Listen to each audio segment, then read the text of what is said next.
क्या आपको पता है डॉक्टर्स एंड फार्मासिस्ट अपने को जो मेडिसिन देते हैं वो अपने एज के अकॉर्डिंग हो गया, अपने वेट के अकॉर्डिंग हो गया, तो वो डोज एडजस्टमेंट करके देते हैं। ऐसा अपने थेरेपेटिक इफेक्ट के लिए करते हैं।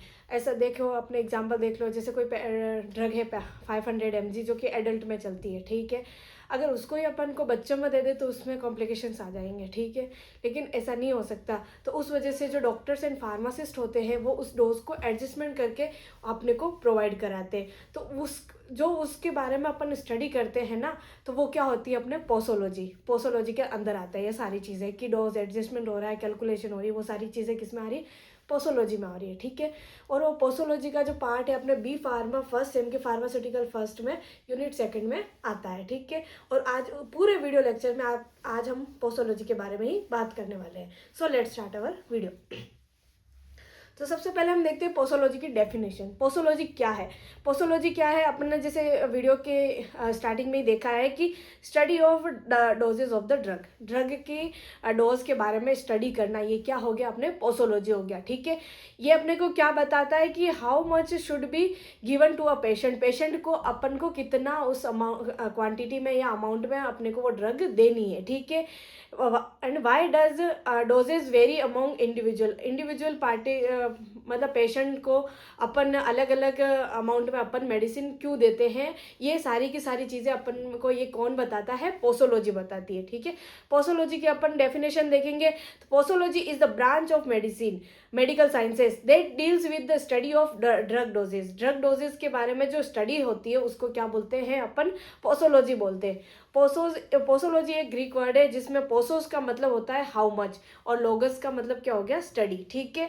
अब इस पे अपन देखेंगे कि पोसोलॉजी में क्या क्या इंक्लूड है। पोसोलॉजी में क्या क्या इंक्लूड है? डोज है, फैक्टर अफेक्टिंग डोज है, calculating dose for different ages and condition, ये सारी चीज़ें आज हम किस में पढ़ने वाले हैं? पोसोलॉजी में अपन पढ़ने वाले हैं।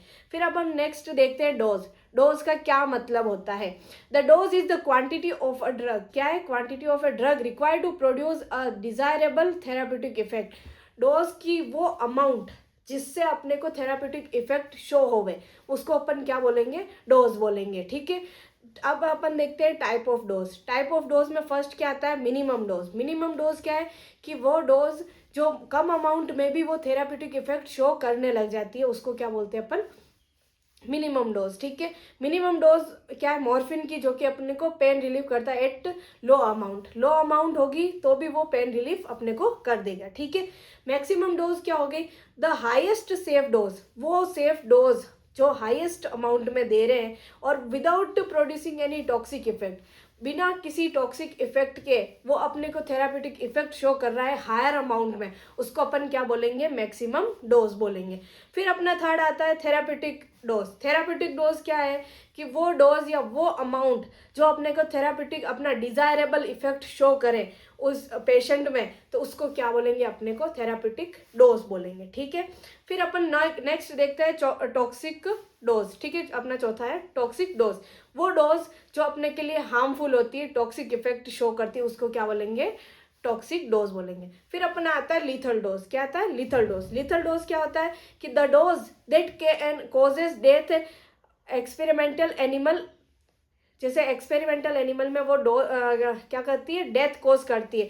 LD50 is equal to dose killing 50% animal, 50% animal को मतलब डेथ में पहुंचा देती है, वो क्या हो गया? लिथल डोज हो गया, ठीक है। इफ 200 mg, इसका एग्जांपल देखेंगे अपन कि 200 mg की कोई ड्रग है और वो किसी एनिमल को मार रही है, तो वो क्या हो गया? 200 mg उसकी क्या हो गई? लिथल डोज हो गई, ठीक है।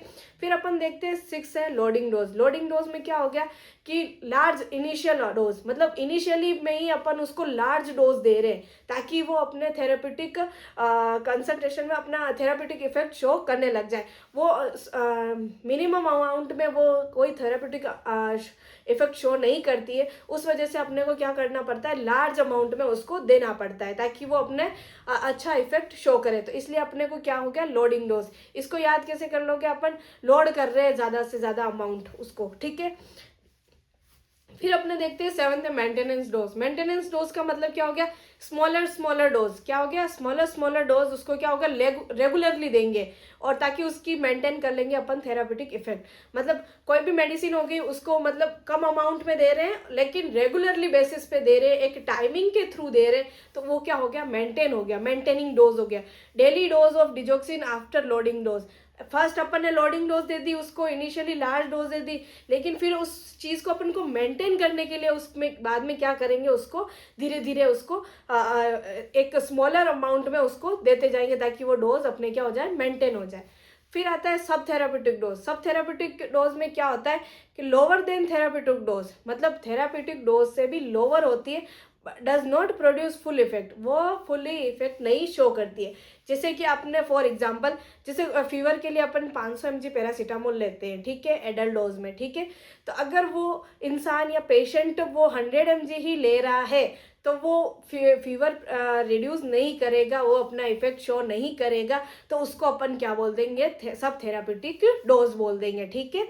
फिर अब हम आगे देखते हैं factor affecting of doses. Factor affecting क्या है डोज का, तो सबसे पहला फैक्टर ही क्या आता है, एज। क्या आता है, एज। जैसे चिल्ड्रन यानी बच्चों को कम डोज रिक्वायरमेंट होती है, ठीक है। क्यों होती है, क्योंकि उनका इमेच्योर लीवर होता है और किडनी भी इमेच्योर होती है, तो उस वजह से अपने को क्या होता है कि बच्चों को लोअर डोज में ही रिक्वायर्ड होती है।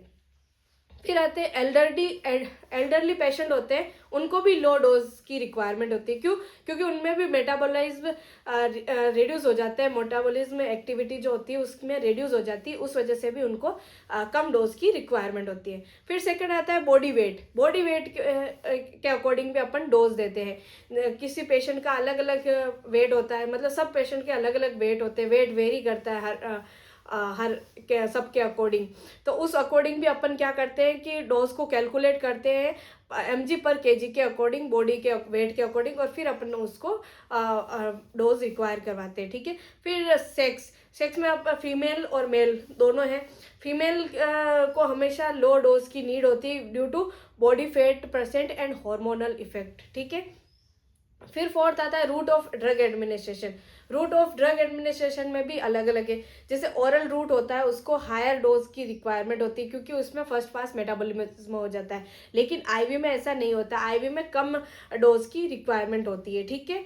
फिर हम आगे देखते हैं टाइम ऑफ एडमिनिस्ट्रेशन। टाइम क्या है, मतलब किस टाइम अपने को कौन सी टैबलेट लेनी है, वो भी अपने फैक्टर में रहेगी, अपने डोज को अफेक्ट करेगी। जैसे कुछ ड्रग्स होती है वो एम्प्टी स्टमक लेनी होती है, ठीक है, जैसे गैस्ट्रिक की हो गई, कोई सी भी हो गई, मतलब जो एम्प्टी स्टमक में ही अच्छा इफेक्ट शो करेगी वो। और कोई कोई होती है जो खाना खाने के बाद ही होती है, जीआईटी को इरिटेट कर देती है अगर अपन ने बिफोर मील ले लिया तो, उसमें जैसे एनसेड्स हो गई, ठीक है, non steroidal anti inflammatory drugs हो गई, ठीक है। फिर आते हैं अपन इन्वायरमेंटल फैक्टर, उसमें टेम्परेचर हो गया, क्लाइमेट हो गया, ऑक्यूपेशन हो गया, वर्क भी अपना रहता है कि वो किस तरीके से काम कर रहा है अपने बॉडी में, ठीक है, वो भी हो गया। फिर साइकोलॉजिकल स्टेट में देखो प्लेसिबो स्ट्रेस हो गया, फियर हो गया, वो भी ड्रग के एक्शन को इन्फ्लुएंस कर देती है, ठीक है।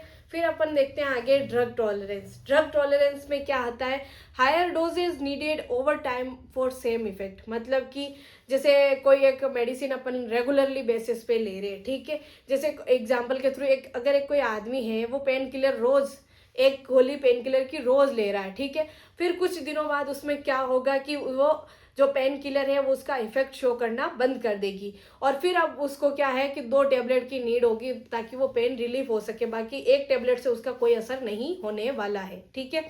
फिर अपन 9th देखते हैं इसके पैथोलॉजिकल कंडीशन की, अगर उसको कोई लिवर डिजीज है तो उसको भी लोअर डोज देनी होगी क्योंकि उसमें मेटाबॉलिज्म कम रहेगा। फिर अगर किसी को किडनी डिजीज है उसको भी लो डोज रहेगा क्योंकि उसमें पुअर एक्सक्रीशन होगा, ठीक है। फिर 10th अपने देखेंगे जेनेटिक फैक्टर की वजह से भी हर एक पेशेंट में वेरी करती है डोज भी, ठीक है। फिर अब हम देखते हैं calculation of dose in children में डोज कैलकुलेशन कैसे होती है। तो फर्स्ट अपने आता है यंग रूल। क्या आता है, यंग रूल, ठीक है, एज बेस्ड है। इसमें जो होता है 2 साल से ऊपर के बच्चों के लिए ये होता है। इसमें क्या फॉर्मूला है, age upon age plus 12 into adult dose, ठीक है, इसका ये फॉर्मूला हो गया, ठीक है। फिर अपन आता है फ्राइड फॉर्मूला। फ्राइड में क्या होता है कि जो बच्चे 1 साल से कम है, बिलो 1 ईयर, ठीक है, उनके लिए एज ये फ्राइड फॉर्मूला लगता है, ठीक है। तो ये क्या आता है कि age in month upon 150 into adult dose, ये इसका फॉर्मूला है, ठीक है। अगर कोई बच्चा जैसे कि 6 मंथ ओल्ड का है, ठीक है, और उसको एडल्ट डोज कितनी अपने 300 mg है, तो उसको कैसे कैलकुलेट करेंगे? तो 6 अपने क्या हो गया एज इन मंथ, ठीक है, ये एज इन मंथ हो गया, और 150 अपने फॉर्मूले का था जो वो यहाँ रख दिया। एडल्ट डोज अपने कितनी थी 300 mg, तो वो यहाँ रख दी। और अपने को उस 6 महीने के बच्चे को कितनी mg चाहिए पहुँचानी, अपने को 12 mg की उसको नीड होगी, ठीक है। फिर अपन आगे देखते हैं थर्ड अपना डीलिंग फॉर्मूला। डीलिंग फॉर्मूला क्या है? Often called Cowling rule used for older children. Older children मतलब 10 साल हो गया, 11 साल हो गया, इन बच्चों के लिए इनका यूज होता है, ठीक है। इसका क्या हो गया? एज इन ईयर अपॉन 20, ठीक है, इंटू एडल्ट डोज, ये इसका फॉर्मूला है। जैसे अगर बच्चे की उम्र क्या है 10 साल है और एडल्ट डोज कितनी है 200 mg है, तो उसको कितने की रिक्वायर होगी 100 mg की, ठीक है। अब आता है काउलिंग फॉर्मूला। काउलिंग फॉर्मूला भी सिमिलर टू डीलिंग फॉर्मूला है, दोनों ही एक दूसरे के सिमिलर है, ठीक है, लेकिन थोड़ा सा बहुत चेंजेस है। जैसे चाइल्ड डोज है एज इन ईयर प्लस 1, इसमें क्या है एज इन ईयर प्लस 1 और अपॉन 20 इंटू एडल्ट डोज, ठीक है। अब जैसे कि चाइल्ड कितने एज का है 5 साल का है और एडल्ट डोज कितनी है 120 mg है, ठीक है। तो 5 प्लस कितने हो गए 1, और अपना फॉर्मूले का 24 इधर, और एडल्ट डोज कितनी है 120, 5 + 1 कितने हो गए 6, और 24 से अपने 120 कट गया अपने 5 टाइम्स, एंड 5 × 6 क्या हो गया अपने 30 mg हो गया, ठीक है। फिर अपन देखते हैं क्लार्क रूल। क्लार्क रूल किसके बेस होता है? वेट के बेस होता है। किसके बेस? वेट के बेस होता है। तो child dose equal to weight in kg upon 70 into adult dose, ये क्या हो गया? ये इसका फॉर्मूला हो गया। अब जैसे अपना एग्जाम्पल के थ्रू, अगर किसी बच्चे का वेट है 20 kg, ठीक है, और एडल्ट डोज कितनी है 300 mg, ठीक है, तो उसको कैसे करेंगे? तो वेट क्या है अपना 20 mg, ठीक है, और इसका वेट 70 हो गया, एडल्ट डोज क्या हो गया 300 mg, तो इसका क्या हो गया 85.7 mg उस बच्चे को रिक्वायर्ड है, ठीक है। Surface area rule. Surface area rule क्या होता है? मोस्ट एक्यूरेट होता है ये, और सबसे ज़्यादा इसके बारे में क्वेश्चन भी पूछे जाते हैं, ठीक है। चाइल्ड डोज हो गया equal to body surface area upon 1.7 into adult dose, ठीक है। जैसे बच्चे का बॉडी सरफेस एरिया कितना हो गया 0.80, ठीक है, 80, और एडल्ट डोज कितना हो गया 300 mg, तो इसको फॉर्मूला में अपन पुट करेंगे 0.80 अपॉन 1.73 इंटू 300, और इसका अपने को आंसर क्या आ गया 138.72 इसका उस बच्चे को चाहिए जिसका बॉडी सरफेस एरिया कितना है 0.80 है, ठीक है। आई होप सो कि आपको ये पूरा का पूरा वीडियो लेक्चर पसंद आया होगा। इसको आप अपने ज़्यादा से ज़्यादा बी फार्मा स्टूडेंट्स को भेजें ताकि उनको भी ये अच्छा नॉलेज मिले। And thanks for watching my video and like subscribe to my channel.